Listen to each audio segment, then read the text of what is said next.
গালগপ্পে নিয়মিত শোনাবো চেনা অচেনা মন ছুঁয়ে যাওয়া রোমাঞ্চকর সব গল্প। কিন্তু আপনাকে ছাড়া আসর তো জমবে না, তাই আপনাকে চাই, তোমাকে চাই, তোকে তো চাই আষ্টে পিষ্টে। সাবস্ক্রাইব করে বেল আইকনটা ক্লিক করে দিলেই মেতে উঠবো গালগপ্পে, সবাই একসঙ্গে।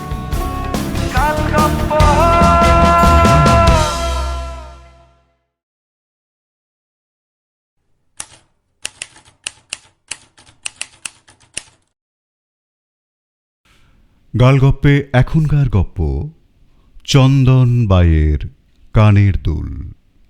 রচনা পাঁচকড়ি দে। আবহ ও শব্দগ্রহণ অপু আইচ। অডিও রূপান্তর ও সামগ্রিক পরিকল্পনা দীপঙ্কর চট্টোপাধ্যায়। গল্পটা আপনাদের শোনানোর আগে একটা মজার কথা বলি। এই গল্পটা শুনলেই আপনাদের অন্য আর একটা বিখ্যাত গল্পের কথা মনে পড়ে যাবে, কিন্তু এ গল্প সে গল্পের নকল নয়, একটা বাংলা অ্যাডাপ্টেশন, এবং এটা করা হয়েছিল আজ থেকে 100 বছরেরও আগে। শুনছেন চন্দন বাইয়ের কানের দুল। শিখ সেনাবাহিনীর ডাক্তার হয়ে কাবুলের যুদ্ধে যেতে বাধ্য হলাম। প্রায় বছর খানেকের ওপর আফগানিস্তানে কাটিয়ে অতি কষ্টে ছুটি পেলাম। কঠোর পরিশ্রমে শরীর একেবারে ভেঙে গিয়েছিল।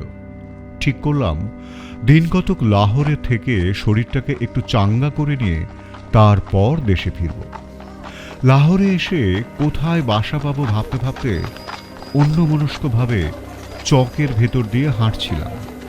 হঠাৎ পিছন দিক থেকে কে যেন আমার কাঁধে হাত রাখল। ডাক্তার বসু যে।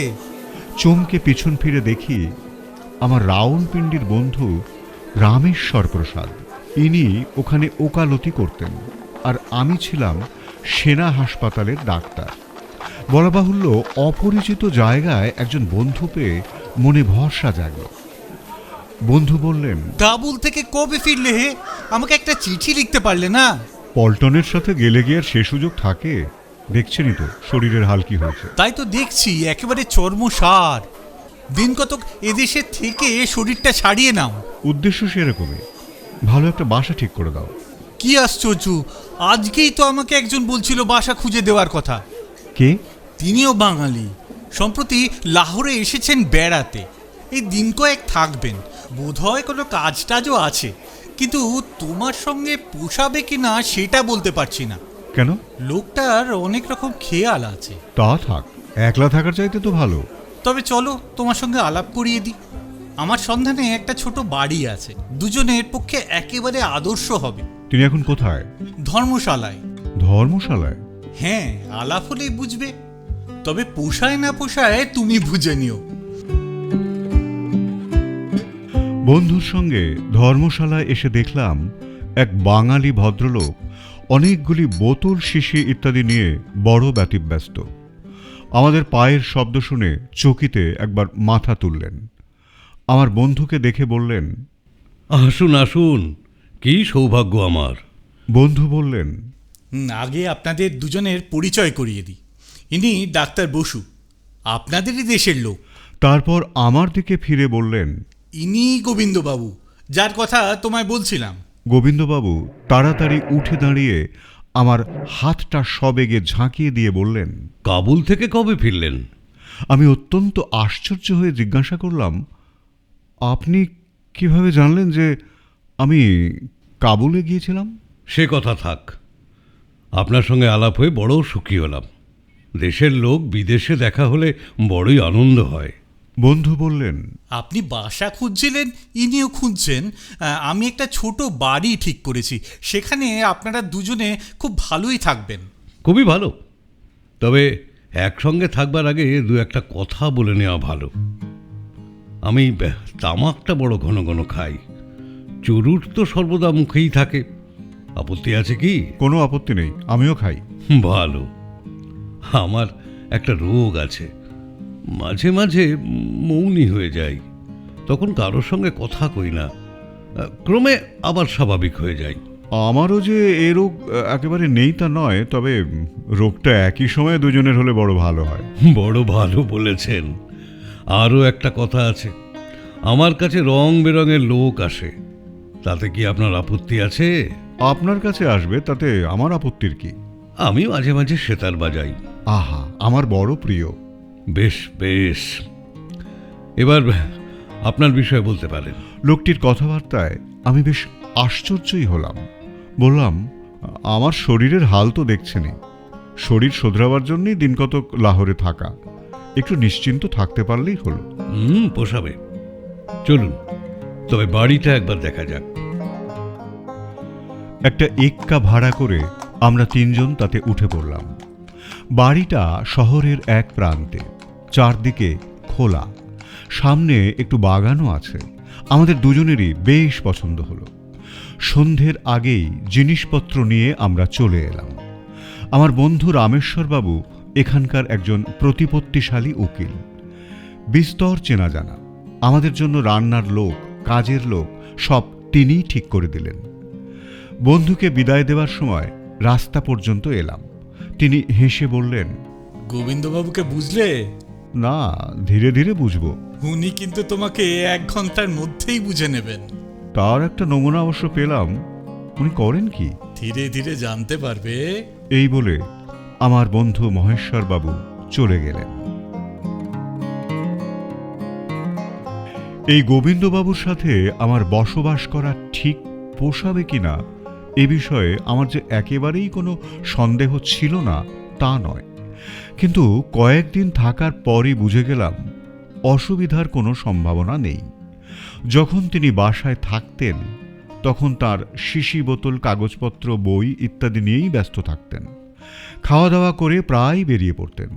রাতে কোনো কোনো দিন আমার সাথে কথাবার্তা হতো। কোনো কোনো দিন তিনি আমাকে সেতার শোনাতেন। দেখলাম চমৎকার সেতার বাজাতে পারেন। তিনি যে বলেছিলেন তার কাছে রং বেরঙের লোক আসে, এ কথা সত্যি। প্রায় প্রতিদিনই তার কাছে নানা রকমের লোকজন আসতে লাগল। একদিন একজন পুলিশের ইন্সপেক্টরও এলেন তার সঙ্গে দেখা করতে। গোবিন্দবাবু এদের সঙ্গে গোপনেই কথা বলতেন। একদিন দেখলাম একখানা পায়োনিয়র কাগজ তাঁর পাশে পড়ে আছে। একটা প্রবন্ধের ওপর লাল কালির দাগ দেওয়া। দাগ দেখে সেটা পড়তে আরম্ভ করলাম। প্রবন্ধটির নাম জীবন পর্যবেক্ষণ। পড়ে অবশ্য খুব একটা সন্তুষ্ট হতে পারলাম না। একজন লোক আশেপাশের সমস্ত বিষয় বিশেষভাবে দেখলে সে যে কতদূর শিক্ষা লাভ করতে পারে তাই প্রমাণ করার চেষ্টা। লেখকের মতে চেষ্টা করলে নাকি একজনকে দেখেই তার ভিতরটাও পড়ে ফেলা সম্ভব, এবং এই ধরনের ক্ষমতাসম্পন্ন লোকের কাছে নাকি কোনো কিছুই গোপন করা সম্ভব নয়। আমি কাগজ ফেলে দিয়ে বললাম, বলা সহজ, করা শক্ত। এ যদি হতো তাহলে অনেক অসাধ্য সাধন করাই সম্ভব হয়ে যেত। কথাটা গোবিন্দবাবুর কানে গেল। বললেন, ব্যাপার কি? এই যে এই প্রবন্ধটা আপনিও পড়েছেন দেখছি, আবার দাগও দিয়ে রেখেছেন। এই লেখককে একটা 3rd ক্লাস রেলের কামরায় তুলে ভিড়ের সময় যদি জিজ্ঞেস করি, বলো তো হে, এদের কার কি ব্যবসা, কার মনের কি ভাব, দেখি তোমার ক্ষমতা, 1000 টাকা বাজি ধরলাম। গোবিন্দবাবু একটু হেসে বললেন, তাহলে আপনাকে বাজিতে হারতে হয়। এ প্রবন্ধ আমি লিখেছি। আমি একটু অপ্রস্তুত হয়ে বললাম, আপনি আপনি লিখেছেন? হ্যাঁ, আমি লিখেছি। শুধু লেখা বা বলা নয়, বলতে পারেন এই বিদ্যে ভাঙিয়েই করে খাচ্ছি। কিরকম? আপনি একজন ডাক্তার, কনসাল্টিং ডাক্তার কাকে বলে তা তো নিশ্চয়ই জানেন। হ্যাঁ, বড় ডাক্তার। জটিল ব্যাধি হলে ডাক্তারেরা যার পরামর্শ নিয়ে থাকেন। সেই রকম আমি একজন কনসাল্টিং ডিটেকটিভ। সরকারি এবং বেসরকারি গোয়েন্দারা যখন কোনো জটিল কেসের কিনারা করে উঠতে পারেন না, তখন তাঁরা আমার কাছে আসেন। আমি তাদের সঠিক পথ বাতলে দিই। তাঁরা সেই পথে এগিয়ে রহস্য ভেদ করে ফেলেন। আমিও ফি পাই। মানে বড় বড় ডিটেকটিভেরা যা করে উঠতে পারেন না, আপনি ঘরে বসে কেবল শুনে তাই করে ফেলেন? এটাই আমার ব্যবসা। তবে সব সময় যে ঘরে বসেই পরামর্শ দিয়ে কাজ হাসিল করে ফেলি তা নয়। এই দেখুন না, এখন যেমন লাহোরে আবার এক সময় হয়তো দেখবেন বিহারে বিরাজমান। আমি খানিকক্ষণ চুপ করে রইলাম। গোবিন্দবাবু বললেন, এই যেমন এখন আমি বেশ বুঝতে পারছি যে আমার কথা আপনার ঠিক বিশ্বাস হচ্ছে না। না মানে ইয়ে আচ্ছা, আপনি যে কাবুল থেকেই ফিরেছেন, আপনাকে দেখেই সেটা কিভাবে বুঝে গেলাম বলুন তো? নিশ্চয়ই আগে থেকে কেউ আপনাকে... না, তা নয়। আসলে ব্যাপারটা খুবই সোজা। শুনলাম আপনি ডাক্তার, দেখলাম পরনে খাকি জামা, পায়ে পল্টনের বুট, শরীরের জীর্ণ অবস্থা। এর থেকেই বুঝলাম যে আপনি নিশ্চয়ই কাবুলের যুদ্ধে গিয়েছিলেন, ছুটি নিয়ে ফিরেছেন। বুঝিয়ে দিলে অবশ্যই সোজা মনে হয়। আপনার কথায় বিখ্যাত ফরাসি গোয়েন্দা লিকোর কথা মনে পড়ল। লিকো খুবই উদ্যমশীল গোয়েন্দা বটে, তবে বৈজ্ঞানিক দৃষ্টিভঙ্গি নয়। লিকো যা 6 মাসে করত, আমি তা একদিনে করি। এ কথা শুনে মনে মনে একটু বিরক্ত হলাম। ভাবলাম লোকটা বড্ড অহংকারী। আর কিছু না বলে জানলা দিয়ে রাস্তার দিকে তাকাতেই দেখি একটা লোক কার বাড়ি খুঁজে বেড়াচ্ছে। গোবিন্দবাবু সেই দিকে তাকিয়ে বললেন, লোকটা নির্ঘাত মিলিটারির পেনশনভোগী সুবেদার, এখন পুলিশের জমাদারি করছে। ভাবলাম আমাকে বাহাদুরি দেখাচ্ছেন, আগে থেকেই একে চেনেন, আমি কি আর এখন ওকে গিয়ে জিজ্ঞেস করতে যাব? এই সময় সেই লোকটা আমাদের বাসাতেই ঢুকলো। আমরা এগিয়ে যেতেই বলল, আমি গোবিন্দ সাহেবকে খুঁজছি, তিনি কি এই বাসাতেই থাকেন? গোবিন্দবাবু বললেন, আমি গোবিন্দ সাহেব, কি দরকার? ইন্সপেক্টর সুরজমাল সাহেব এই চিঠিটা দিয়েছেন। গোবিন্দবাবু চিঠিটা নিয়ে খুললেন। আমি লোকটিকে জিজ্ঞাসা করলাম, তুমি কি কাজ করো? আগে পল্টনে সুবেদারি করতুম, এখন পেনশন নিয়ে পুলিশে জমাদারি করছি। গোবিন্দবাবু বললেন, ঠিক আছে, তুমি এখন যেতে পারো। লোকটি সেলাম দিয়ে চলে গেল। ইন্সপেক্টর সুরজমলের পাঠানো চিঠি পড়া শেষ করে আমার দিকে ফিরে মৃদু হেসে বললেন, ভেবেছিলেন বাহাদুরি দেখাচ্ছি? লোকটাকে আমি আগে থেকেই চিনি, তাই তো? মনে মনে ভাবলাম, কি সাংঘাতিক লোক রে বাবা। থতমত খেয়ে বললাম, আপনি কি করে বুঝলেন যে ও আগে পল্টনে ছিল, এখন পুলিশে আছে? এটাও অতি সহজ, দেখতে জানলে আপনিও বলতে পারতেন। দেখলাম লোকটার বুকে একখানা মেডেল ঝুলছে। চালচলন সাধারণ সিপাহের মতো নয়, অফিসারের ধাঁচে। সুতরাং বুঝলাম লোকটা পল্টনের সুবেদার ছিল।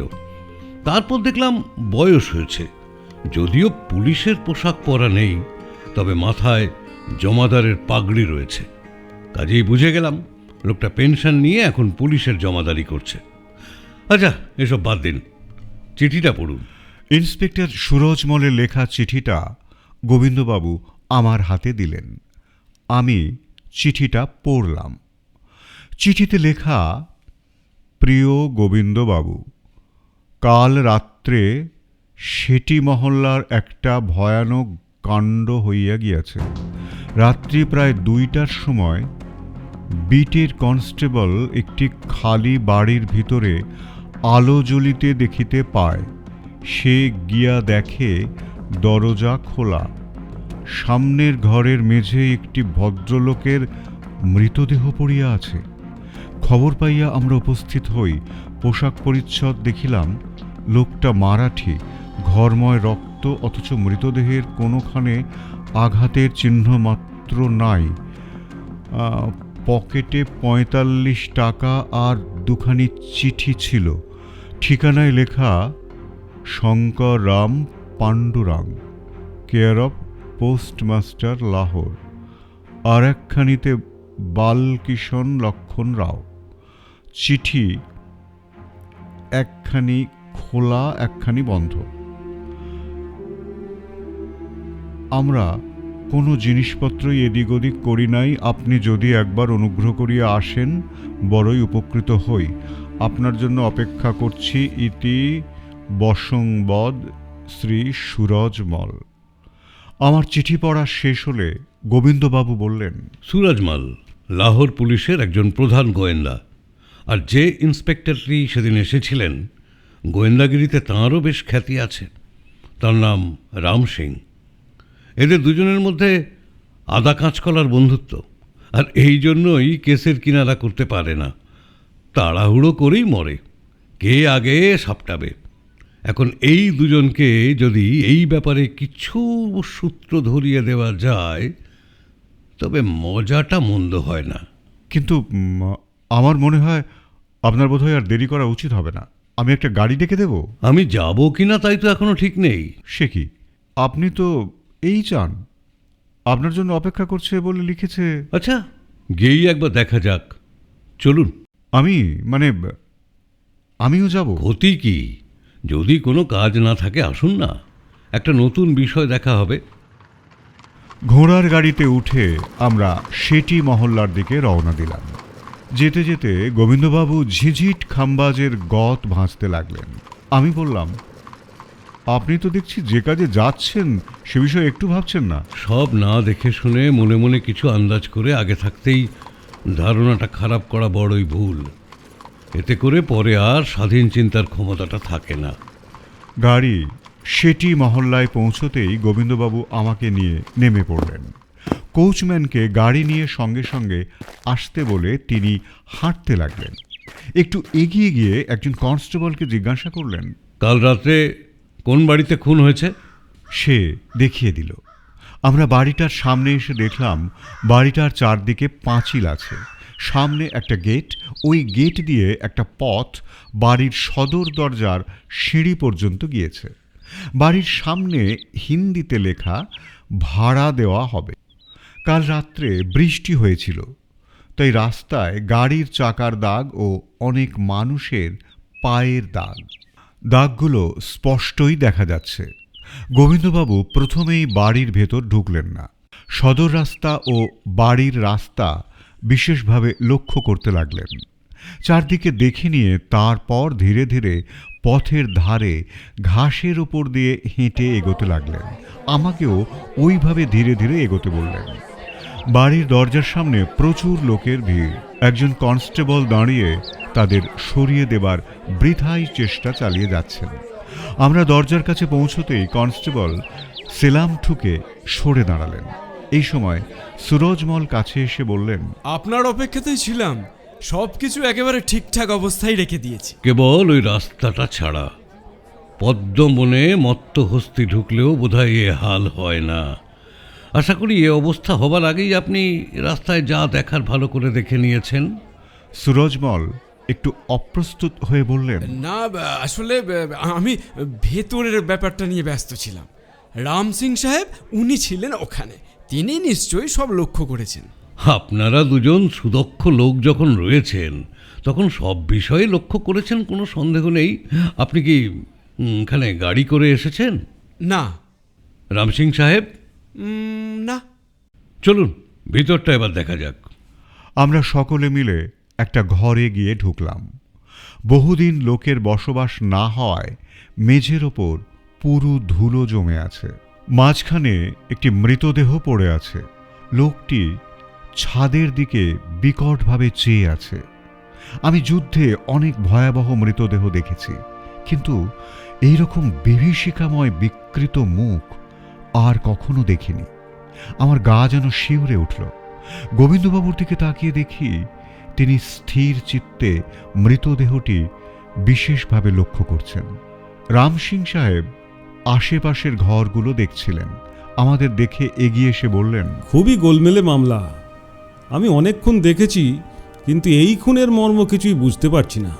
গোবিন্দবাবু হাঁটু গেড়ে বসে মৃতদেহ পরীক্ষা করতে করতে বললেন, আপনারা ঠিক দেখেছেন তো? কোনোখানে কোনো অস্ত্রের দাগ নেই, ঘরময় তো রক্ত। তাঁরা দুজনেই জানালেন যে তাঁরা কোনো অস্ত্রের দাগ খুঁজে পাননি। গোবিন্দবাবু বললেন, তাহলে এই রক্ত নিশ্চয়ই অন্য কারোর, সম্ভবত সেই লোকই খুনটা করেছে। রাম সিং বললেন, সেটা কিভাবে সম্ভব? গোবিন্দবাবু লাশের সর্বাঙ্গ বিশেষভাবে পরীক্ষা করে উঠে দাঁড়িয়ে বললেন, সবই সম্ভব। কোনো অস্ত্রের মৃত্যু হয়নি, রক্ত অন্যের। যাক, যা দেখার দেখা হয়ে গেছে, এবার লাশ চালান দিতে পারেন। লাশ নিয়ে যাওয়ার জন্য সব বাহিরা লাশ তুলতেই একটা সুন্দর কানের দুল ঠুম করে নিচে পড়ে গেল।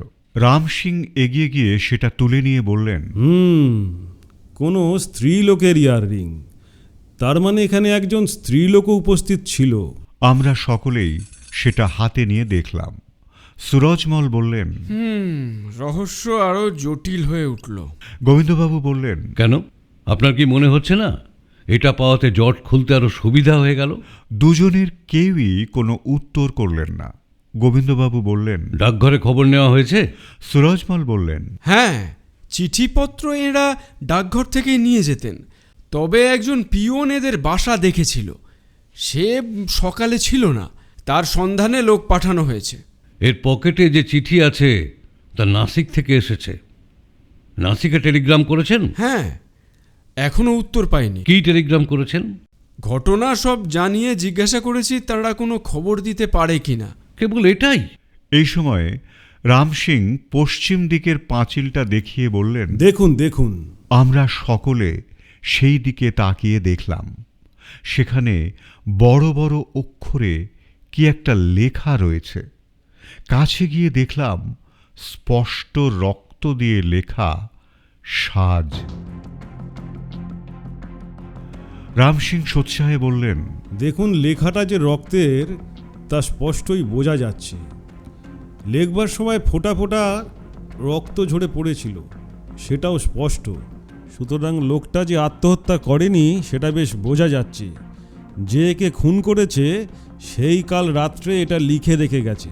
সুরজমল বললেন, তা তো বোঝা গেল, কিন্তু এখন কি ভাবছো বলো তো? আমি নিশ্চিত এ ব্যাপারে কোনো না কোনো স্ত্রীলোক জড়িত। পরে জানা যাবে। বোধহয় সেই স্ত্রীলোকের নাম সাজাদি। যে কোনো কারণেই হোক লেখাটা শেষ করার সময় পায়নি। গোবিন্দবাবু এতক্ষণ চুপচাপ দাঁড়িয়েছিলেন। এবার বললেন, আপনাদের যদি আপত্তি না থাকে তো ঘরখানা এইবার ভালো করে একবার দেখতে পারি। হ্যাঁ, নিশ্চয়ই। নিশ্চয়ই দেখতে পারেন। এবার গোবিন্দবাবু পকেট থেকে মাপের ফিতে এবং একখানা ম্যাগনিফাইং গ্লাস বার করে ঘরের মেঝে এবং দেওয়াল নানাভাবে পরীক্ষা নিরীক্ষা করতে শুরু করলেন। আমরা নীরবে দাঁড়িয়ে তার কার্যকলাপ দেখতে লাগলাম। শেষে মেঝে থেকে খানিকটা ধুলো কিংবা সাদা ছাই যত্ন করে তুলে নিয়ে কাগজে মুড়ে পকেটে রেখে দিলেন। তারপর বললেন, হয়েছে, এবার যাওয়া যায়। সুরজমল বললেন, আপনি কি মনে করেন?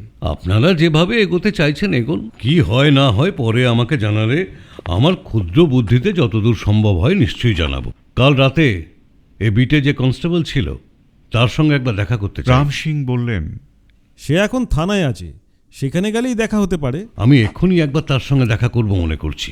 আমাদের গাড়ি বাইরেই দাঁড়িয়েছিল। আমাদের দুজনের সঙ্গে সঙ্গে ওরা দুজনও বাইরে বেরিয়ে এলেন। গাড়িতে উঠবার আগে গোবিন্দবাবু গম্ভীরভাবে বললেন, রাম সিং সাহেব, আপনি কোনো স্ত্রীলোকের সন্ধানে বৃথা সময় নষ্ট করবেন না। কোনো স্ত্রীলোক কাল রাত্রে এখানে ছিল না। দুজন মাত্র লোক ছিল। লোকটা খুন হয়েছে, আত্মহত্যা করেনি। যে খুন করেছে সে পুরুষ, 6 ফুটের চেয়ে লম্বা, বয়সে যুবক, পা দেহের তুলনায় ছোট, মোটা নাগরা জুতো পায়ে ছিল, বর্মা চুরুট খাচ্ছিল। তারা দুজন এসেছিল একটা এক্কায়। এক্কার ঘোড়া 3টে লাল পুরনো, একটা নতুন। খুনি সম্ভবত যক্ষা বা রক্তপিত্তের ব্যামো আছে। এখন এর বেশি আর বলতে পারছি না। সব শুনে সুরজমল বললেন, যদি খুনই হয়ে থাকে, খুনটা করল কে? বিষ দিয়ে। রাম সিং সাহেব, লোকটা সাজা শব্দটাই লিখতে চেয়েছিল, অর্থাৎ প্রতিহিংসা। আপনি সাজাদি নামের কোনো মহিলার অনুসন্ধান করে অযথা সময় নষ্ট করবেন না। এই বলে তিনি আমার হাত ধরে টেনে দ্রুত গাড়িতে উঠে বসলেন। গাড়ি থানার দিকে ছুটল। গোবিন্দবাবু গাড়োয়ানকে প্রথমে টেলিগ্রাফের অফিসে যেতে বললেন। সেখান থেকে একটা টেলিগ্রাম করে আবার গাড়িতে উঠে বসলেন। একটা নিশ্চিত সিদ্ধান্তে আসাই যায়, তবু আরও কয়েকটা জিনিস জেনে নেওয়া ভালো। আচ্ছা, ওদের আপনি যা বললেন তা কি সত্যি? ভুল হবার সম্ভাবনা কম। প্রথমেই পথের উপর দেখলাম একখানা এক্কার চাকার দাগ পথের উপর স্পষ্ট দেখা যাচ্ছে। কাল রাত 12টা 1টার সময় বৃষ্টি হয়েছিল। সুতরাং এক্কাটা এসেছে তারপরে। এক্কার চাকার দাগ অন্য গাড়ির থেকে আলাদা। একটা ঘোড়ার পায়ের দাগই পড়েছে। 4টে পায়ের মধ্যে একটা পায়ের দাগ একটু বেশি গভীর। এর থেকে বুঝতে কষ্ট হয় না যে ওই পায়ের নাল অন্যগুলোর তুলনায় নতুন। আপনার কথায় আমি অবাক হচ্ছি। অবাক হবার কিছু নেই, চেষ্টা করলে সকলেই পারে। আর ওই যে বললেন 2 জনের বেশি লোক আসেনি, এটা কিভাবে বুঝলেন? ঘোড়ার পায়ের দাগ দেখে। ঘোড়াটা স্থির হয়ে দাঁড়িয়েছিল না, এদিক ওদিক করছিল। যদি কেউ ঘোড়ার রাশ ধরে থাকতো তবে সে ঘোড়া এমন করতো না। লোকটা অন্য লোকটাকে সঙ্গে নিয়ে বাড়ির ভেতরে ঢুকেছিল। গাড়িটা এমনিই রাস্তায় দাঁড়িয়েছিল, গাড়ির কাছে কোনো লোক ছিল না। তাছাড়া সাক্ষী সঙ্গে করে কেউ খুন করতে আসে না। রাতে কেবল 2 জন লোকই বাড়ির ভেতরে গিয়েছিল। তাদের পায়ের দাগ দেখেই সেটা বোঝা যায়। একজনের পায়ে নাগরা জুতো আর একজনের পায়ে বিলিতি জুতো। যার নাগরা জুতো সেই খুন করে স্বস্থানে প্রস্থান করেছে। লোকটা যে 6 ফুট লম্বা, সেটা কিভাবে জানলেন? পা ফেলার ধরন দেখেই শতকরা 99 জনের দৈর্ঘ্য বলে দেওয়া যায়। যে যেমন লম্বা বা ভেঁটে, সে তেমনই দূরে বা কাছে পা ফেলে। এইসব কথা অন্য আর একদিন বলবো। আর বয়স, সেটা কি থেকে আন্দাজ করলেন? এ তো পা ফেলার দাগ দেখেই বলা যায়। একজন বালক যেমন করে পা ফেলে, একজন যুবক বা বৃদ্ধ তেমন পারে কি? এসব রীতিমতো মনোযোগ দিয়ে শিখতে হয়। আপনি সত্যি অদ্ভুত লোক। ও হ্যাঁ, রক্তপিত্তের ব্যারাম আছে বলেছিলেন, সেটা? এটা কতকটা আন্দাজ, তবে খুব সম্ভব আন্দাজটা ঠিক। লাশের গায়ে কোনোখানে আঘাতের দাগ নেই, তবে এত রক্ত এলো কোথা থেকে? তাহলে এ রক্ত যে খুন করেছে তারই। কিন্তু যে লোকটা নিহত হয়েছে সে আঘাত করেনি, তাহলে ঘরে তার চিহ্ন থাকত। ঠেলাঠেলি, ধস্তাধস্তি, ছুটোছুটি, কোনো কিছুরই চিহ্ন নেই। তাই ভাবছি লোকটার রক্তপিত্তের রোগ ছিল। এই রোগে খুব বেশি রাগ হলে বা কোনো রকমে উত্তেজিত হলে মুখ দিয়ে অনর্গল রক্ত বার হতে থাকে। ঘরে রক্তারক্তি ব্যাপার দেখে আমার সেই রকমই মনে হলো। আর বর্মা চুরুট? গোবিন্দবাবু এবার একটু হেসে বললেন, চুরুটের ছাই আমি যতটা চিনতে পারি, বোধহয় আর কেউ ততটা পারে না। আপনি দেখলেন না, মেঝে থেকে কতকটা ছাই তুলে আমি কাগজে মুড়ে পকেটে রাখলাম। এ ছাই বর্মা চুরুটের। যে খুন করেছে সেই যে খাচ্ছিল, তারই বা কি মানে আছে? বিলিতি জুতোর এলোমেলো পা ফেলা দেখেই বুঝেছি লোকটা মাতাল হয়েছিল। তারপর মুখ শুকে দেখলাম মুখে কেবল মদেরই গন্ধ। লোকটা মদে বেহুঁশ হয়েছিল। আর নতুবা ইচ্ছে করে খুন হতে কেউ আসে না। মুখের বিকট ভাব দেখলেই বোঝা যায় যে লোকটা মরার সময় তার হত্যাকারীকে চিনতে পেরেছিল। বিস্ময়, ভয়, রাগ সব মিলিয়ে মুখের ওই ভাব হয়েছিল। আমি গোবিন্দবাবুর কথা যতই শুনছি তত অবাক হচ্ছি। কিছুক্ষণ চুপ করে থেকে বললাম, ঘটনাটা খুবই রহস্যময়, তাতে কোনো সন্দেহ নেই। গভীর রাত্রে কেনই বা 2 জন লোক ওই বাড়িতে এলো? কেনই বা একজন আরেকজনকে খুন করে রেখে গেল? কেনই বা দেওয়ালে সাজ লিখে দিয়ে গেল? আমি তো মাথামুন্ডু কিছুই বুঝে উঠতে পারছি না। ক্রমশ সবই বুঝবেন। গাড়ি থেকে নেমে গোবিন্দবাবু আমাকে নিয়ে পুলিশ বারাকে ঢুকলেন। গত রাতে যে বাড়িতে খুন হয়েছে সেখানকার বিটে যে কনস্টেবল পাহারায় ছিল, সে গোবিন্দবাবুর সামনে এসে দাঁড়ালো। গোবিন্দবাবু আমাকে বসতে বলে নিজেও একটা খাটিয়ার ওপর বসে পড়লেন। বললেন, কাল রাতে তুমি কি ওই বিটের পাহারায় ছিলে? হ্যাঁ হুজুর, রাত 2টো থেকে 4টে পর্যন্ত আমার পাহারা ছিল। আচ্ছা, তুমি সেখানে কি কি দেখেছিলে? আগাগোড়া আমাদের বলো তো দেখি। আগে হুজুর, রাত 2টোর সময় আমি বিটে গিয়ে আমার জুড়িদারের সঙ্গে মোড়ে দাঁড়িয়ে কথাবার্তা কয়ে সেটি মহল্লার দিকে গেল। জুড়িদার অন্য দিকে চলে গেল। চারপাশ ঘুটঘুটে অন্ধকার, রাস্তার আলো মিটমিট করে জ্বলছে, কিছুই দেখা যাচ্ছে না ভালো করে। একটু আগে বৃষ্টি হয়ে যাওয়ায় কাদাও হয়েছে খুব। আমি আস্তে আস্তে হাঁটছিলাম, এমন সময় আমার নজর হঠাৎ একটা বাড়ির আলোর দিকে গিয়ে পড়ল। আমি জানতাম যে বাড়িটা খালি ছিল। ওলা ওটায় বাড়িটা 3-4 জন মরে যায় সেই পর্যন্ত বছরখানেক খালি পড়ে আছে। কেউ ভাড়া নেয় না। কেউ কেউ বলে বাড়িটায় নাকি ভূত আছে। তা কথাটা ভুল নয়, মানে আচ্ছা, ভূতের কথা পরে শুনবো, তারপর কি হলো বলো। এত খালি বাড়িতে আলো দেখে ব্যাপার কি জানবার জন্য আমি এগিয়ে গেলুম। কিন্তু দরজা পর্যন্ত গিয়ে আবার ফিরে এলে। হ্যাঁ হুজুর, সে কথা ঠিক। মানুষকে আমি ভয় করি নে, কিন্তু ভূতের সঙ্গে লড়া শক্ত। তাই সেখান থেকে ফিরে রাস্তায় এলুম জুড়িদারকে খুঁজতে। তখন রাস্তায় কারোকে দেখেছিলে? না হুজুর, কোথাও কাউকে দেখতে পাইনি। তারপর তুমি আবার দরজার দিকে এলে? হ্যাঁ হুজুর, সরকারি দায়িত্ব ঠিকমতো পালন না করতে পারলে আবার জবাবদিহি করতে হবে। তারপর কি করলে? তা দরজায় হাত দিতেই সেটা আপনা থেকেই খুলে গেল। দেখি জানলার কাছে একটা বাতি জ্বলছে। তারপর আমি সেই ঘরে ঢুকে দেখি। না, ঢুকে যা দেখলে তা আমরা জানি। বার্তিনে ঘরের চারদিক ঘুরে লাশের কাছে হাঁটু গেড়ে বসে ভালো করে সেটাকে দেখতে লাগলে। আগে হুজুর, হুজুর আপনি তখন সেখানে কোথায় ছিলেন হুজুর? আমি সেখানে ছিলাম না।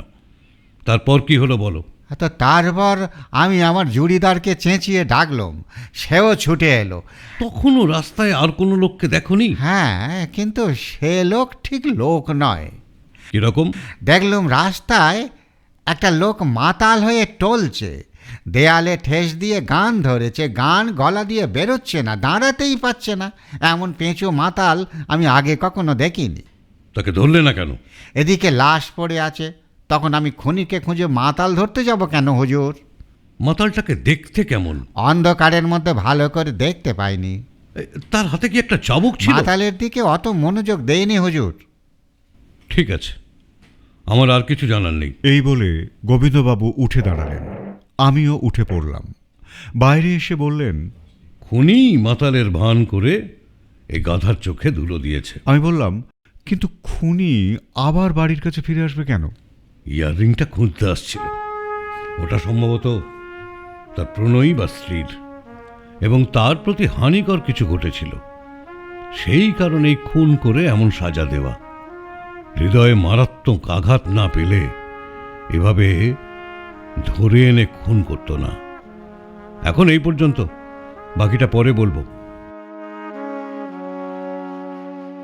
পরদিন সকালে গোবিন্দবাবু আমাকে একখানা সংবাদপত্র দিয়ে বললেন, এই বিজ্ঞাপনটা একবার দেখে নিন। দেখলাম লেখা আছে, গত রাত্রে সিটি মহল্লার রাস্তায় একটি ইয়াররিং কুড়াইয়া পাওয়া গিয়াছে। যাহার হারাইয়াছে তিনি সিং দরজার 4 নম্বর বাড়িতে ডাক্তার বসুর নিকট আবেদন করিলে পাইবেন। বিনা অনুমতিতে আপনার নাম ব্যবহার করেছি, ক্ষমা করবেন। তাতে কোনো ক্ষতি হয়নি, কিন্তু যদি কেউ আসে তো কি বলবো? সে ইয়াররিং তো আর আমার কাছে সত্যি সত্যি নেই। আমি বাজার থেকে ওই রকমই একটা এনে রেখেছি, এটাতেই আমাদের কাজ চলে যাবে। আপনি কি মনে করেন কেউ আসবে? খুব সম্ভব সেই লোকই আসবে। কোনোভাবে ইয়াররিংটা ফেলে এসেছিল, পথে এসে সঙ্গে নেই দেখে আবার ফিরে আসছিল, কিন্তু কনস্টেবল দেখে মাতালের ভান করে চলে যায়। কাজেই সে মনে করতেই পারে যে দুলটা হয়তো রাস্তাতেই পড়ে গিয়ে থাকবে। কিন্তু তার কি মনে ভয় নেই? রাস্তায় কুড়িয়ে পাওয়া ইয়াররিংয়ের সঙ্গে খুনের সম্পর্কের কথা সাধারণ লোক জানতে পারবে না বলেই তার ধারণা হবে। তবুও যাতে তার মনে কোনো রকম সন্দেহের অবকাশ না ঘটে, সেই কারণেই আপনার নামে বিজ্ঞাপন দিয়েছি। একজন ডাক্তার তাকে ধরবার জন্য ফাঁদ পাতবে, এটা কখনোই তার মনে আসবে না। কাজেই সে নিশ্চয়ই আসবে। সত্যি যদি আসে তো কি করবেন? সে তখন দেখা যাবে। তবে আপনার রিভলভারটি কাছে রাখুন। এই সময়ে সদর দরজায় কে কড়া নাড়ল। গোবিন্দবাবু পকেট থেকে ইয়াররিংটা বার করে আমার হাতে দিয়ে বললেন, সাবধান, মহাত্মা হাজির। নিজে না হলেও অন্তত পক্ষে এই যে তারই লোক, তাতে কোনো সন্দেহ নেই।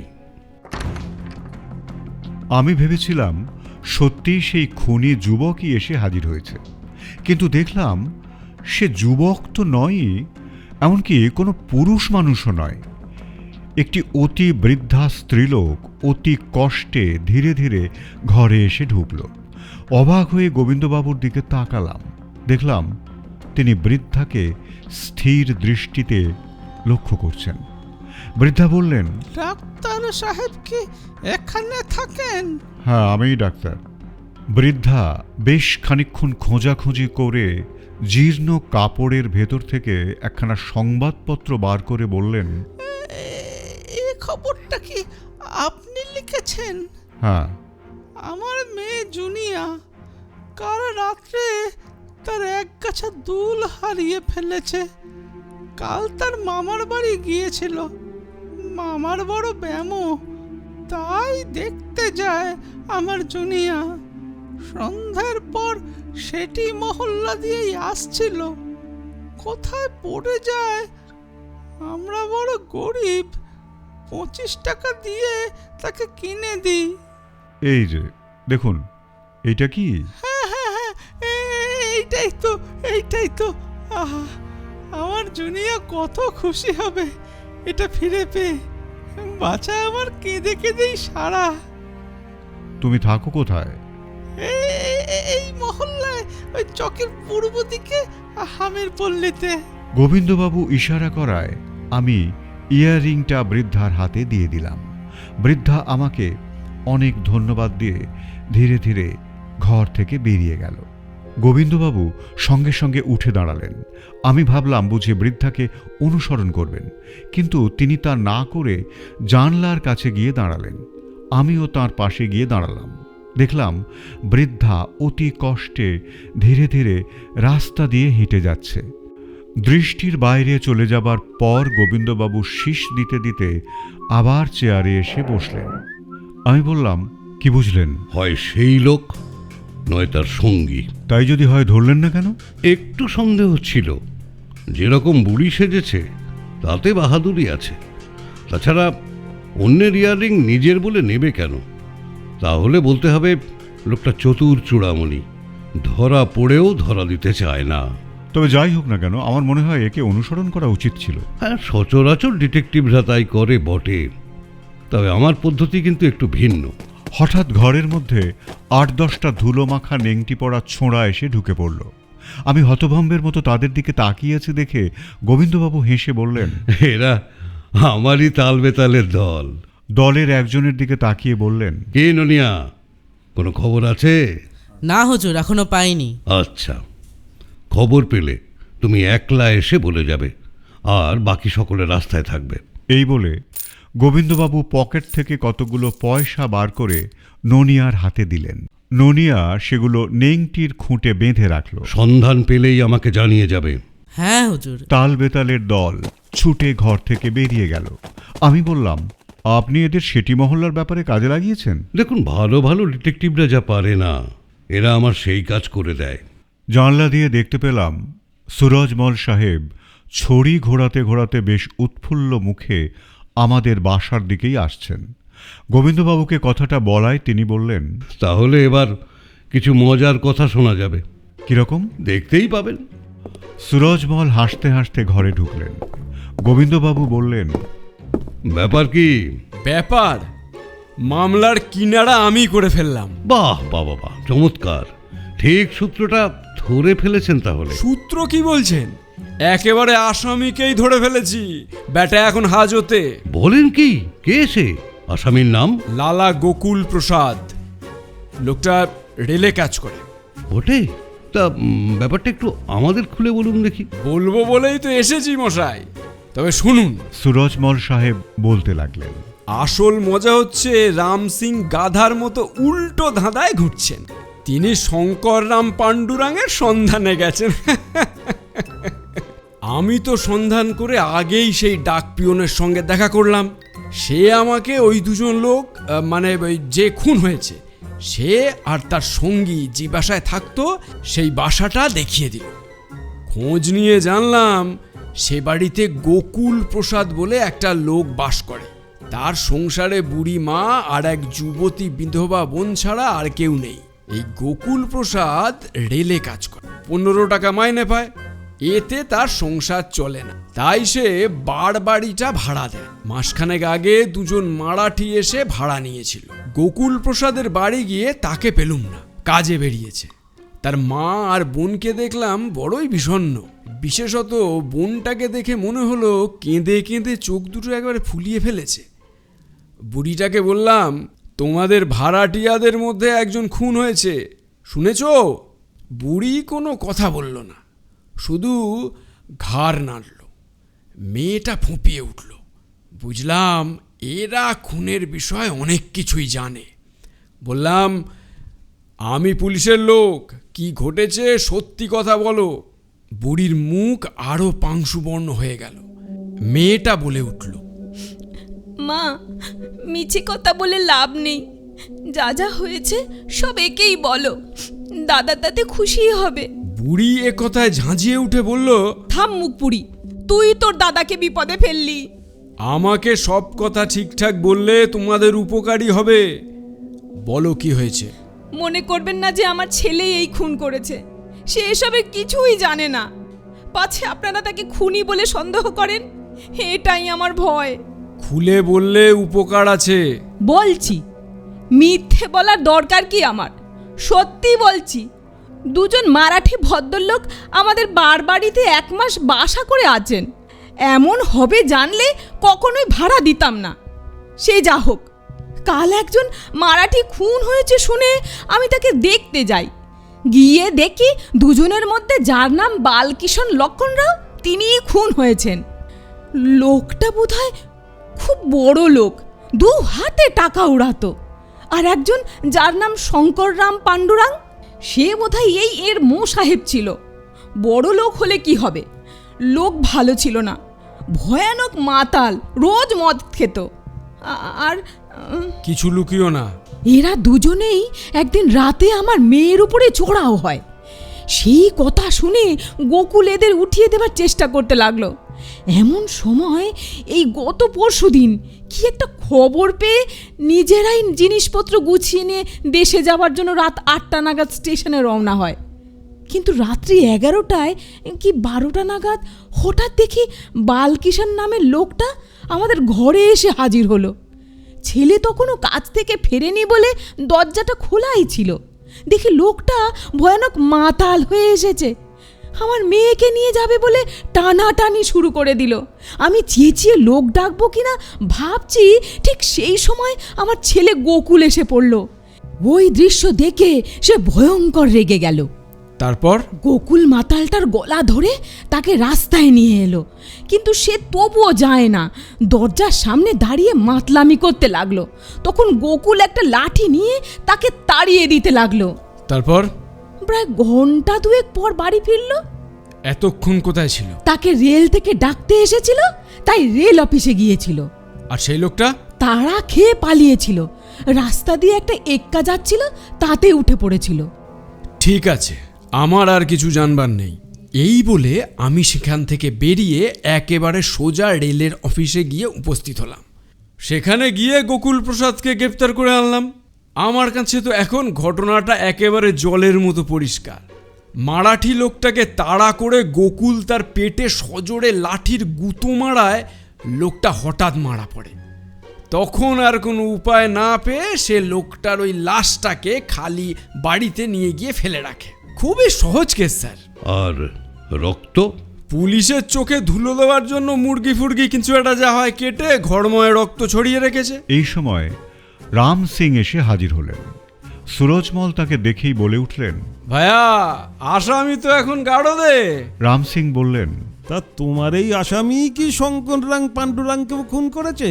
আমরা সবাই অত্যন্ত বিস্মিত হয়ে তাঁর দিকে তাকালাম। তিনি বললেন, হ্যাঁ, শঙ্কররাম পাণ্ডুরাংও খুন হয়েছে।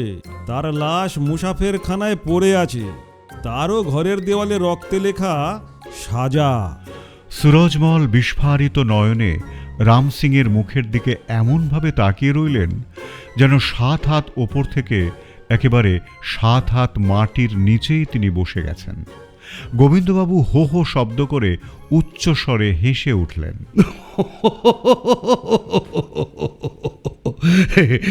দুঃখিত, আমার বাচালতা ক্ষমা করবেন রামসিং সাহেব। ব্যাপারটা একটু খুলে বলবেন দয়া করে।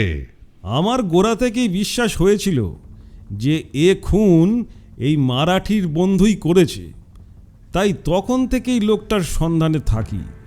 পিয়নের কাছ থেকে ঠিকানা চেয়ে আমি গোকুল প্রসাদের বাড়িতেও যাই, কিন্তু ওই বাড়ির পাশের দোকানের কাছে খবর পাই যে মারাঠি দুজন তাদের জিনিসপত্র নিয়ে স্টেশনে চলে গেছে। সেখানে গিয়ে সন্ধান করে জানতে পারলাম দুজন মারাঠি রাত্রি 8টার পর স্টেশনে এসেছিল। একজন কুলি বলল, যে আমরাই তো তাদের জিনিসপত্র বয়ে নিয়ে গেলুম। তাদের মধ্যে একজন ভারী মাতাল, সে তার সঙ্গীর সঙ্গে বকাবকি করে স্টেশন থেকে বেরিয়ে যায়। সঙ্গী লোকটা স্টেশনেই অপেক্ষা করতে থাকে। গাড়ির সময় হয়ে গেল, তবুও সে ফেরে না। তখন সে আমাদের জিনিসপত্রগুলো নিয়ে সামনের ওই মোসাফেরখানা যেতে বলল। আমরা তাই করলুম। এরপর আমি মোশারেফখানায় গিয়ে অনুসন্ধান করে বুঝলাম যে সত্যি এক মারাঠি ভদ্রলোক কাল অনেক রাতে সেখানে বাসা নিয়েছিল, কিন্তু এখন তিনি কোথায় সেই কথা বলতে পারে না দেখে আমি মোশারেফখানায় দারোয়ানকে সঙ্গে নিয়ে উপরে গিয়ে দেখি একটা ঘরের দরজা বন্ধ, ঠেলাঠেলিতেও দরজা খোলে না। তখন দরজা ভেঙেই ভেতরে ঢুকলাম, দেখি মারাঠির মৃতদেহ পড়ে আছে, তার বুকে কে ছোড়া মেরেছে। যে ছোড়া মেরেছিল সে বিছানার চাদরে ছোড়ার রক্ত মুছেছে, পাশের লোটার জলে হাত ধুয়েছে, আর দেওয়ালে রক্ত দিয়ে লিখে গেছে সাজা। গোবিন্দবাবু বললেন, আর কিছু দেখলেন? লাশের পকেটে 56টা টাকা ছিল আর একখানা টেলিগ্রাম। নাসিক থেকে রামন রাও লাহোরে পাণ্ডুরাংকে টেলিগ্রাম করছে, ত্রিম্বক লাহোরে গিয়াছে, সাবধান। আর কিছু? হ্যাঁ, একটা কৌটো আর তাতে 2টো বড়ি। হঠাৎ গোবিন্দবাবু লাফিয়ে উঠে দাঁড়ালেন। এতক্ষণে কেসটা সম্পূর্ণ হলো। যা খুঁজছিলাম সেটা পেয়ে গেছি। রামসিং সাহেব, সে কৌটোটা হস্তগত করেছেন তো? সঙ্গেই এনেছি। দিন, একটা পরীক্ষা করে দেখা যাক। গোবিন্দবাবু কৌটো থেকে একটা বড়ির আধখানা ভেঙে নিয়ে জলে গুললেন। তারপর তাতে একটু দুধ মিশিয়ে একটা ইঁদুরকে খেতে দিলেন। দুধ খেয়ে ইঁদুরের কিছুই হলো না, দিব্যি খাঁচার ভেতর ঘুরে বেড়াতে লাগলো। গোবিন্দবাবু বললেন, আশ্চর্য, তবে কি আমার ভুল হলো? কিছুক্ষণ নিজের মনে কি যেন চিন্তা করে হঠাৎ বলে উঠলেন, আমি একটা আস্ত গাধা, একেবারে নিরেট। এই সহজ কথাটাও আগে মনে পড়েনি। এই বলে তিনি কৌটোর অন্য বড়িটা থেকে অর্ধেকটা ভেঙে নিয়ে একই রকমভাবে ইঁদুরকে খাওয়ালেন।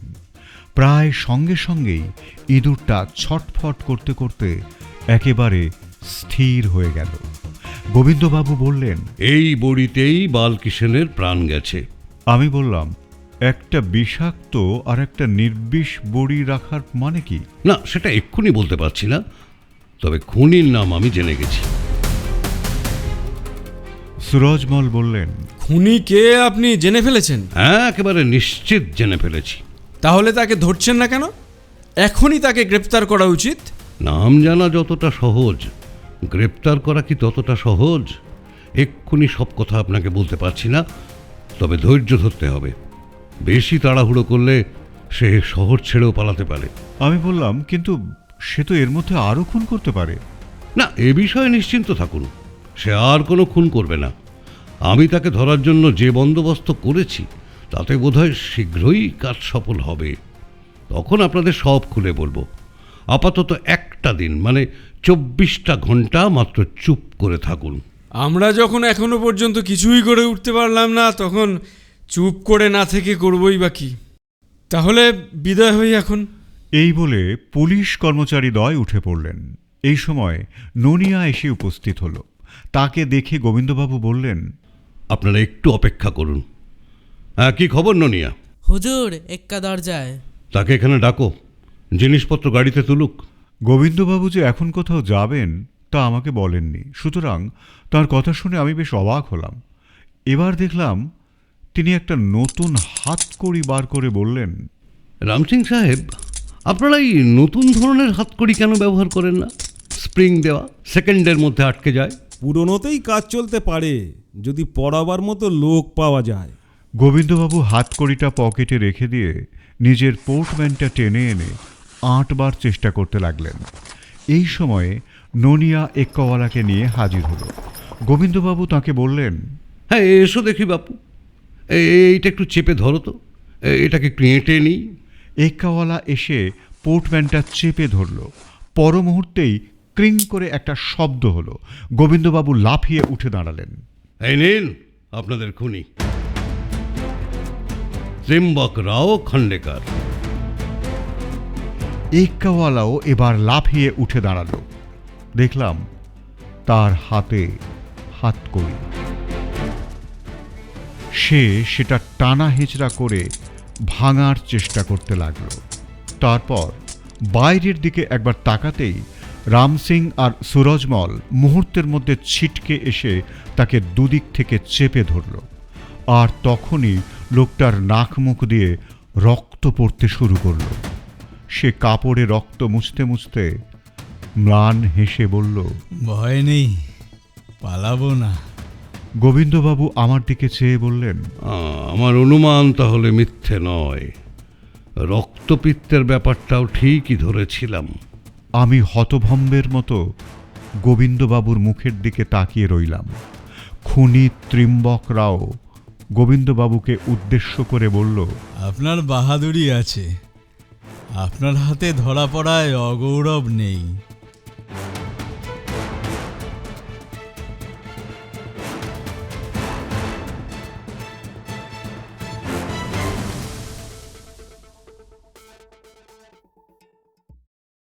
থানায় এসে আমরা সকলে মিলে সুপারিনটেন্ডেন্ট সাহেবের সামনে উপস্থিত হলাম। তিনি আসামি ত্রিম্বক রাওকে বললেন, এখন তুমি যা বলবে আমি সমস্তই লিখে রাখব। বিচারের সময় তোমার কথা তোমারই বিরুদ্ধে প্রমাণ হিসাবে ব্যবহার করা হবে।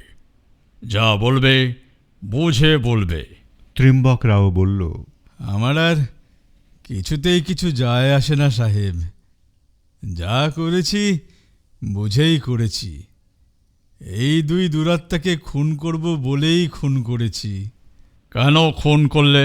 সে অনেক কথা, সব কথা জগতের লোককে জানিয়ে যেতে চাই। এই দুই পাপাত্মা আমার সর্বনাশ করেছিল, তাই উপযুক্ত সাজা দিয়েছি। আপনারা দয়া করে হাজতে আমাকে কালি কলম কাগজ দেবেন, আমার সমস্ত বিবরণ লিখে রাখব। এসব কথা বিচারের সময় বলতে পারো। ততদিন বাঁচব না, আমার যে ব্যারাম হয়েছে তাতে আর বেশি দিন বাঁচব না। বেঁচেছিলাম কেবল প্রতিহিংসা নেওয়ার জন্য। গোবিন্দবাবু বললেন, আমার বন্ধু একজন ডাক্তার, একবার আসামিকে পরীক্ষা করতে ক্ষতি কি? সাহেবের অনুরোধে আমি ত্রিম্বক রাওকে পরীক্ষা করে বললাম, আসামি ঠিকই বলছে, এর রক্তপিত্তের ওপর যক্ষা রোগ হয়েছে। কোনো কারণে উত্তেজিত হয়ে পড়লে হঠাৎ করে মৃত্যু হওয়া অস্বাভাবিক কিছু নয়। সাহেব রাম সিংকে বললেন, আসামিকে ম্যাজিস্ট্রেটের কাছে নিয়ে যাও, তার সামনে স্বীকারপত্রে সই করা আবশ্যক। তারপর হাজতে রেখে কালি কলম কাগজ দিও। এরপর আমাদের দিকে তাকিয়ে বললেন, আপনারা কাল 11টার সময় আদালতে হাজির থাকবেন। আসামিকে নিয়ে সকলে বাইরে বেরিয়ে এলাম। গোবিন্দবাবু তাকে জিজ্ঞাসা করলেন, ইয়ারিং নিতে এসেছিল কে? আমি ছেলেবেলা থেকে বহুরূপী সাজা আমার অভ্যেস ছিল। ওই দুই দুরাত্মাকে সাজা দেওয়ার জন্যই আমাকে অনেক সাজেই সাজতে হয়েছে। তোমার বাহাদুরি আছে। আপনার বাহাদুরিও কম নয়।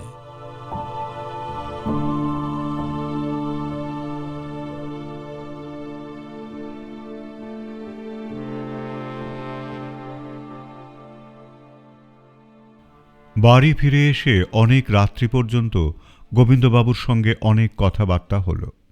আমি বললাম, প্রকৃতই আপনি একজন অদ্ভুত ক্ষমতাসম্পন্ন লোক। এ মামলা একেবারেই কঠিন ছিল না। সামান্য বুদ্ধি বিবেচনা ব্যবহার করে আমি 3 দিনেই জানতে পেরেছিলাম আসামি কে। এসব ক্ষেত্রে উল্টো দিক থেকে ভাবতে হয়। উল্টো দিক থেকে মানে? দেখলাম একটা কোনো ঘটনার ফল এই দুটো খুন।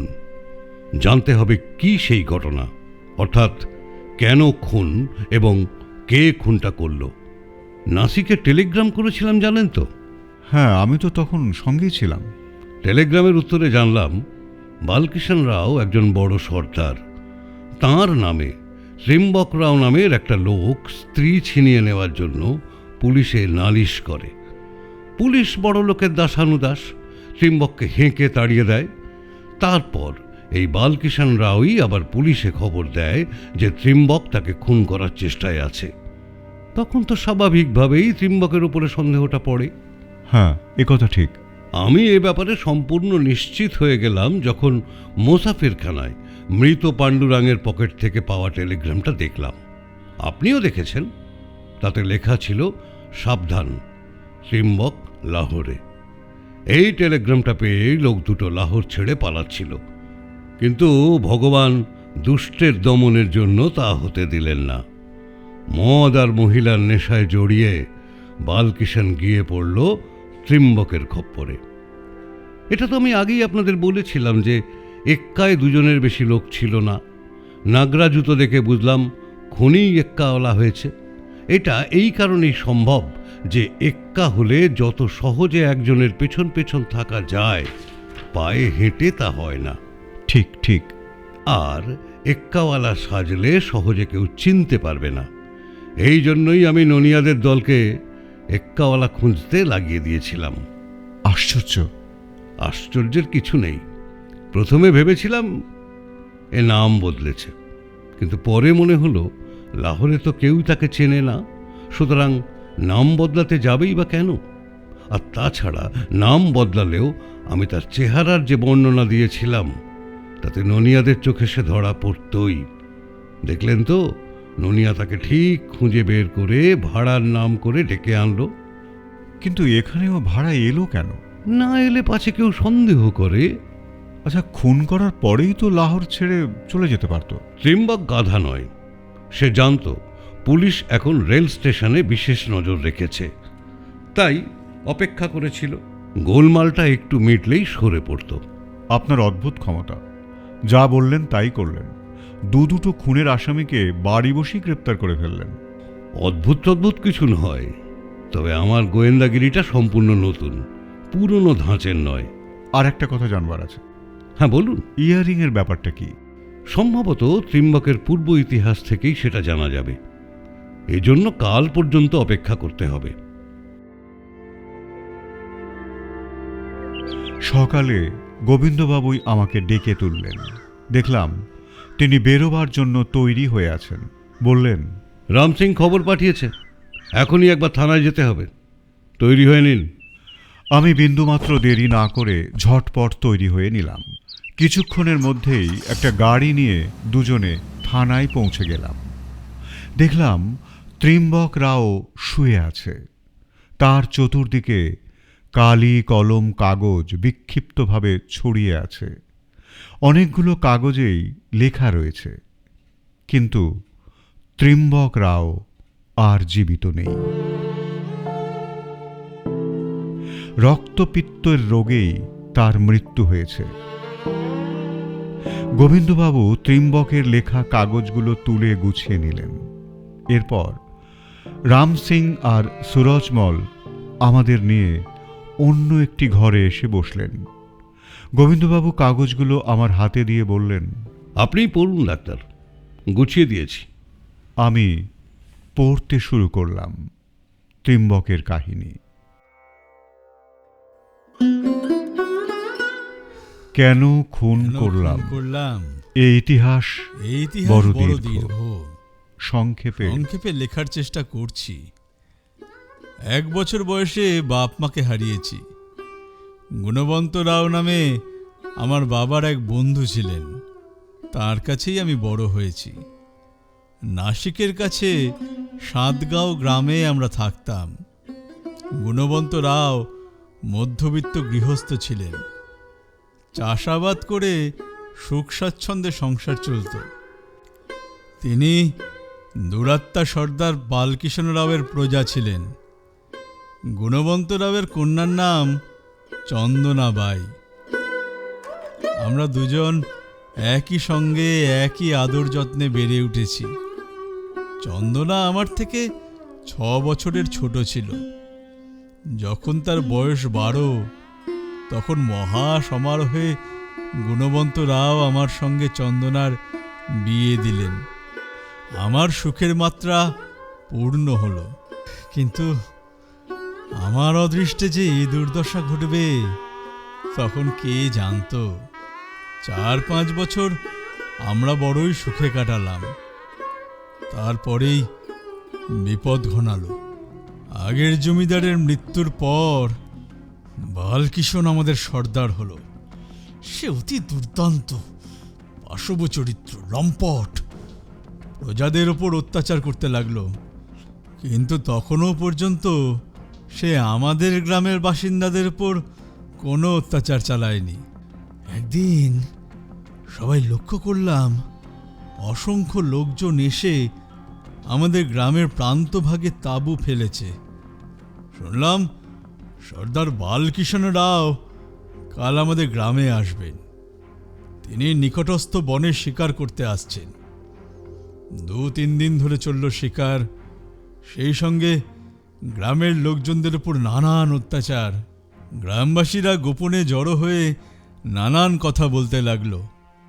কিন্তু দুর্দান্ত সর্দারের বিরুদ্ধে সরকার বাহাদুরের কাছে নালিশ করতে কারও সাহস হলো না। কদিন ধরে দেখলাম আমার শ্বশুরমশাই তথা পালক পিতা গুণবন্তরাও বিষণ্ণ চিত্তে কি যেন চিন্তা করছেন। 2 দিন পরে সর্দারের প্রধান অনুচর পাণ্ডুরাং বাড়িতে এসে গুণবন্তরাওয়ের সঙ্গে গোপনে কথা বলবার জন্য একটা ঘরে নিয়ে গিয়ে বসল। আমি কৌতূহল দমন করতে না পেরে দরজার পাশে দাঁড়িয়ে লুকিয়ে ওদের কথা শোনবার চেষ্টা করলাম। শুনলাম পাণ্ডুরাং বলছে, সর্দারকে তুমি এখনো চিনতে পারোনি। তিনি রাগ করলে তোমার সর্বনাশ হবে। তার যেটা শখ হয় তিনি সেটা মিটিয়ে ছাড়েন। তিনি আমাদের জমিদার, তিনি আমাদের মা বাপ। তিনি যদি এমন করেন তাহলে আমরা কার কাছে গিয়ে পড়ব? ওসব বাজে কথা ছাড়ো। কত টাকা চাও বলো, দিচ্ছি। তোমার মেয়ে রাজরানী হয়ে থাকবে। ও কথা মুখে আনবেন না। সে বিবাহিতা, তার স্বামী আছে। ভাবুন দেখি একবার, যদি আপনার নিজের মেয়ে হতো আপনি কি করতেন? এরপরেও যদি আপনারা না বোঝেন, আমি ইংরেজের কাছে যেতে বাধ্য হব। আজ রাতেই তোর মেয়েকে জোর করে নিয়ে যাব। তোর কোন বাবা রুখে দেখা যাবে। এই কথা শুনে আমি আর সহ্য করতে পারলাম না। ঘরে ঢুকে পাপিষ্ঠ পাণ্ডুরাংকে লাথি মারতে মারতে ঘর থেকে বার করে বাইরে এনে নর্দমার মধ্যে ফেলে দিলাম। সে একেবারে হকচকিয়ে গেল। তারপর খানিকটা ধাতস্থ হয়ে নর্দমা থেকে কাদা মাখামাখি হয়ে উঠে খোঁড়াতে খোঁড়াতে সর্দারের তাঁবুর দিকে চলে গেল। যাওয়ার আগে অত্যন্ত হিংস্রভাবে আমার দিকে একবার তাকালো। আমি গ্রাহ্য করলাম না। গুণবন্তরাও বললেন, কাজটা ভালো হলো না বাবা ত্রিম্বক। হ্যাঁ, বেটাকে প্রাণে মারাই উচিত ছিল, ছেড়ে দিয়ে ভালো করিনি। ওরা কিন্তু এখনই ফিরে প্রতিশোধ নিতে আসবে। আমি কি মরে গেছি? আমার শরীরে কি এক বিন্দু মারাঠি রক্ত নেই? তুমি যে পরম সাহসী তা আমি জানি বাবা, কিন্তু আমরা মাত্র 2 জন। সর্দারের লোকেদের সঙ্গে কতক্ষণ আর লড়তে পারবো? যতক্ষণ প্রাণ থাকবে। পাগলের মতো কথা বলো না বাবা। আমাদের এখনই পালিয়ে ইংরেজ রাজের নাসিক শহরে চলে যাওয়া উচিত। বেশি দেরি করা যাবে না। এখান থেকে রেল স্টেশন 10 ক্রোশ। কোনো রকমের স্টেশনে পৌঁছতে পারলে তারপর আর ভয় নেই। আমার শাশুড়ি মাতাও একই কথা বললেন। চন্দনাও তাতে সায় দিল। অগত্যা আমাকেও রাজি হতে হলো। মূল্যবান এবং দরকারি কিছু জিনিসপত্র বেঁধে পোটলা করা হলো। জানাজানি হওয়ার ভয়ে কোনো মুটে নেওয়া হলো না। বাড়ি ছেড়ে বেরোবার আগের মুহূর্তে চন্দনা আমাকে আলাদা ডেকে বলল, বোধহয় এই আমাদের শেষ দেখা।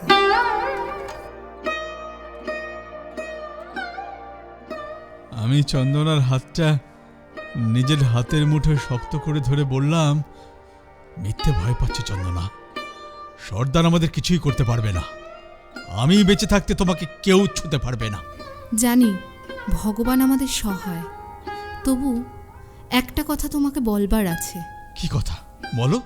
চন্দনা নিজের বাঁ কান থেকে সোনার দুলটা খুলে নিয়ে আমার হাতে দিয়ে বলল, যদি সত্যিই আমাদের ছাড়াছাড়ি হয়ে যায়, তবে এই ইয়ারিংটা তোমাকে আমার কথা মনে পড়িয়ে দেবে। এমন কথা মুখে এনো না চন্দনা।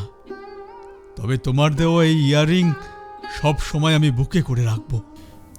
এরা যদি কোনো গতিকে তোমার কাছ থেকে আমাকে কেড়ে নিয়ে যায়, তবে আমি আত্মহত্যা করব।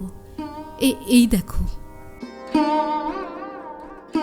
চন্দনা তার পোশাকের ভেতর থেকে একটা ধারালো ছোড়া দেখিয়ে বলল, পাপাত্তাদের উচিত দণ্ড দেবার চেষ্টা করব। তা যদি না পারি, নিজে মরব।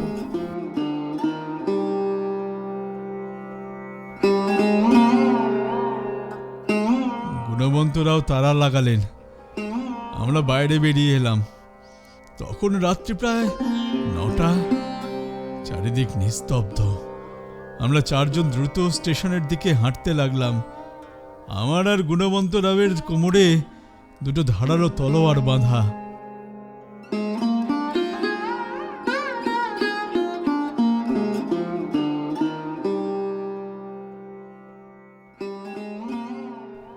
দম নেবার জন্য আমি একটু থামলাম। গোবিন্দবাবু আমার মুখের দিকে তাকিয়ে আছেন। আমি আবার পড়তে শুরু করলাম। রাত প্রায় তখন 1টা হবে। হঠাৎ পথের পাশে একটা ঝোপের মধ্যে থেকে বিকট আওয়াজ বেরিয়ে এলো। আমরা 4 জনই থমকে দাঁড়িয়ে পড়লাম। স্টেশনে পৌঁছতে তখনও অনেক পথ বাকি। সহসা প্রায় 20-25 জন লোক এসে আমাদের ঘিরে ফেলল। আমি মুহূর্তের মধ্যে তরবারি খুললাম, কিন্তু গুণবন্তরাও সে সময় পেলেন না। এক দুর্বৃত্ত তার মাথা লক্ষ্য করে তরবারি তুলল।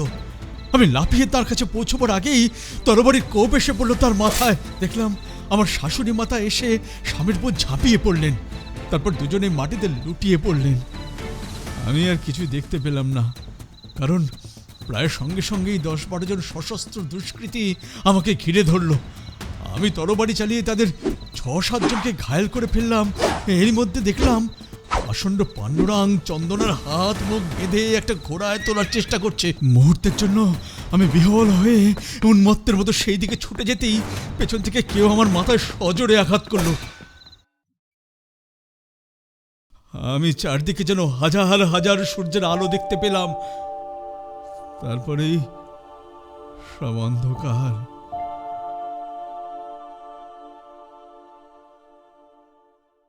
জ্ঞান ফেরার পর বুঝলাম বেঁচে আছি।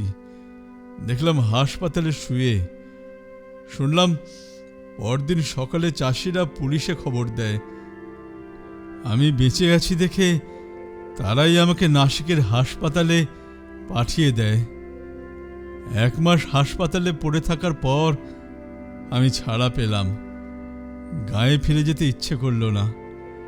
সর্দার এবং পাণ্ডুরাংকে সমুচিত দণ্ড দেওয়াই এখন আমার একমাত্র সংকল্প।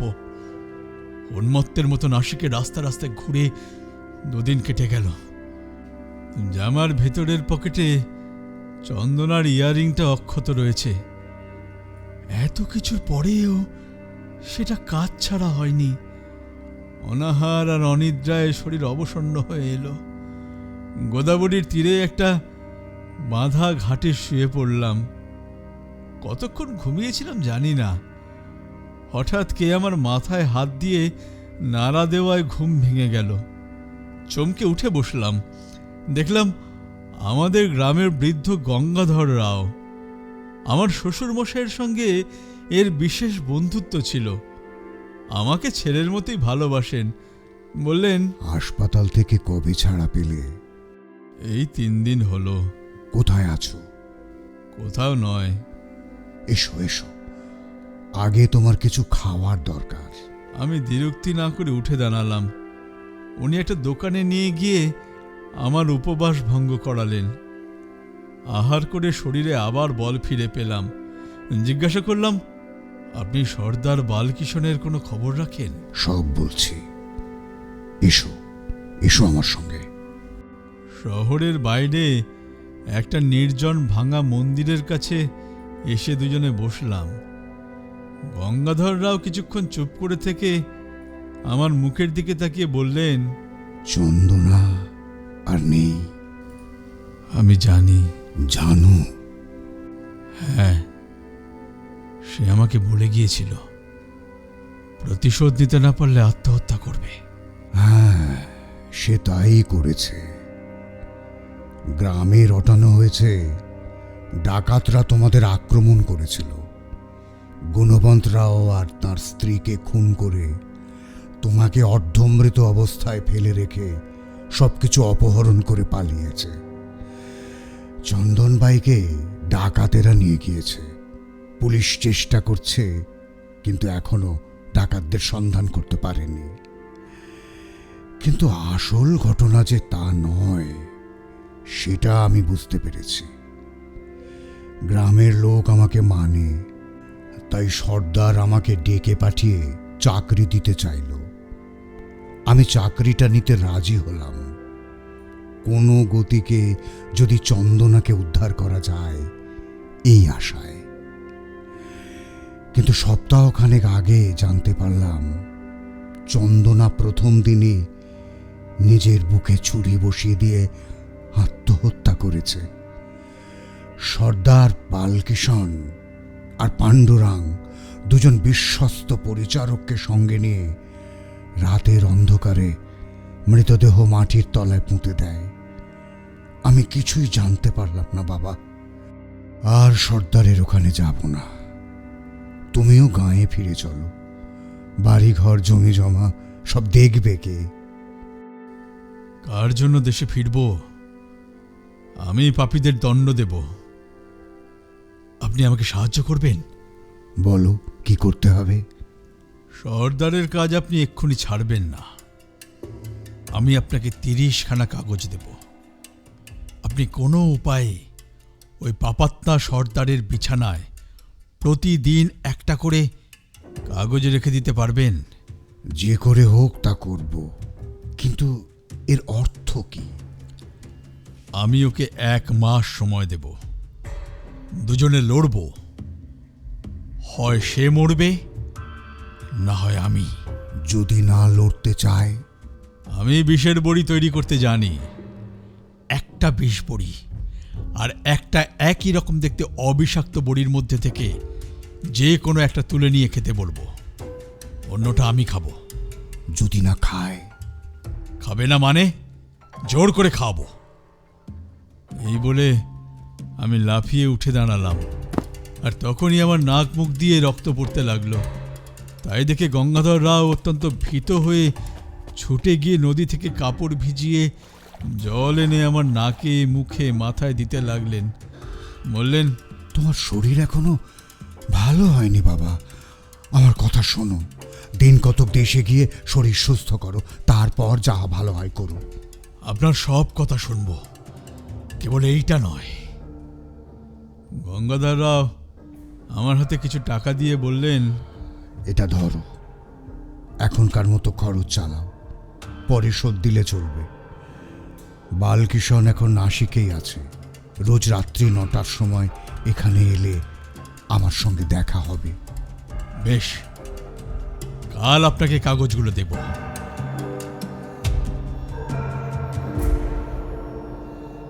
পরদিন রাত্রে গঙ্গাধর রাওকে 30খানা কাগজ দিলাম। তাতে লিখেছিলাম, বালকিষণ ও পাণ্ডুরাং, তোমাদের পাপের দণ্ড আমি দেব। 30 দিন সময় দিলাম। সাহস থাকে তো আমার সঙ্গে দেখা করো, আর যদি দেখা না করো তবে কুকুর শিয়ালের মতো খুন করব। পরের কাগজটায় লিখলাম, আজ থেকে 29 দিন সময়। তারপরেরটা লিখলাম, 28 দিন সময়। দিনের পর দিন বালকিষণ আমার কাগজ পেতে লাগলো।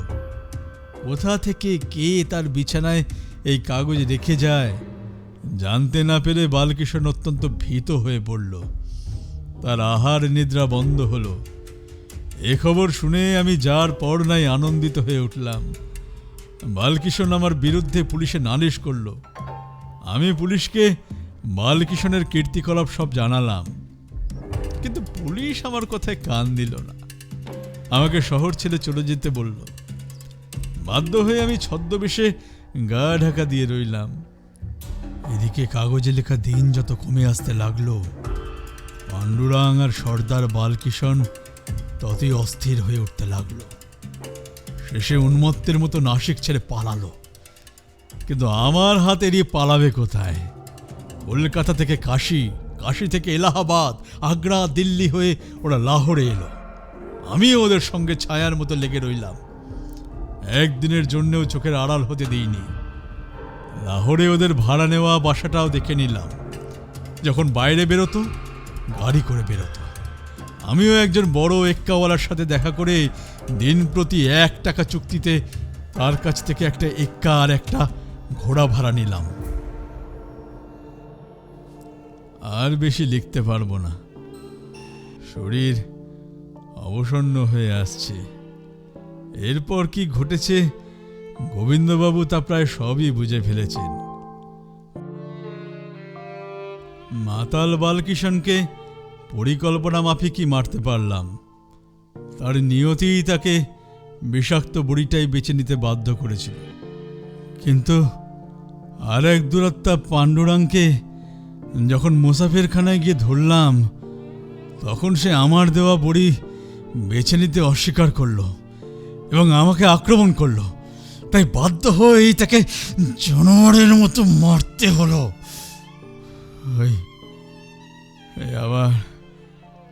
আবার রক্ত বেরোনো শুরু হলো। আর হয়তো বাঁচব না, তবে আর কোনো খেদ নেই। পাপীদের সাজা দিয়েছি, আমার সংকল্প পূরণ হয়েছে। এবার পরলোকে গিয়ে আমার চন্দনার সঙ্গে মিলন হবে।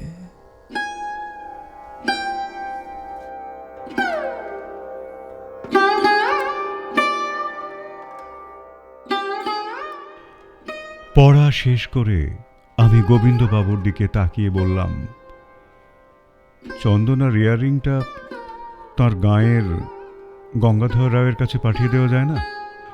গোবিন্দবাবু 2 পুলিশ কর্মীর দিকে তাকিয়ে বললেন, যায় কি?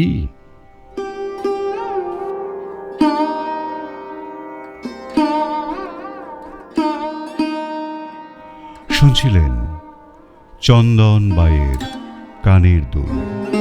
বিভিন্ন চরিত্রের সংলাপগুলো যারা বললাম, গোবিন্দবাবু সঞ্জয় চট্টোপাধ্যায়, সুরজমল সঞ্জিত নেতাজি বিশ্বাস, রামেশ্বর অরিজিৎ, সুপারিনটেন্ডেন্ট পাণ্ডুরাং, কুলি, জমাদার ও ত্রিম্বক রাও অপু, রাম সিং সন্দীপ, চন্দনা কেয়া, বুড়ি ও বুড়ির মেয়ে সঙ্গীতা, ননিয়া পিঙ্গল, গুণবন্ত গদাধর ও ডাক্তার বসুর চরিত্রে গল্প পাঠেছিলাম আমি দীপঙ্কর।